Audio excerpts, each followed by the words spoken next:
Hi friends, ఈరోజు upma prepare చేస్తున్నా friends. ఇది కొంచెం ఒకప్పుడు బొంబాయి రవ్వ అండి, ఉప్మా రవ్వ అంటారు కదా ఫ్రెండ్స్. బొంబాయి రవ్వ ఉప్మా రవ్వ అండి. అది దీంట్లో ఫ్రై చేద్దాం ఫ్రెండ్స్. ఆయిల్లో నేతికి నెయ్యి కూడా ఉంది ఫ్రెండ్స్. అంటే నిన్న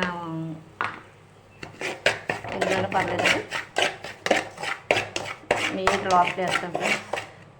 ఉల్లిపాయలు, పచ్చిమిర్చి, టమాటా, అల్లం చూడండి ఎంత కలర్ఫుల్గా ఉన్నాయి. మన ఇందాక ఫ్రై చేసాం కానీ కొంచెం ఆయిల్ నెయ్యి వేస్తాం ఫ్రెండ్స్. ఇదిగోండి కొద్దిగా నెయ్యి వేసుకోవచ్చు. ఇదిగోండి వేపిన శనగపప్పు, పిక్కలు, జీలకర్ర, ఆవాలు ఆయిల్లో వేసి ఒక కప్పు రవ్వకి 2 కప్పులు వేసుకోవచ్చు. నాకు 2 కప్పులన్నర వేసుకోవచ్చు. వేసాం సాల్టెడ్ కాబట్టి. చూడండి ఉప్మా ఇక్కడ అయిపోయిందండి.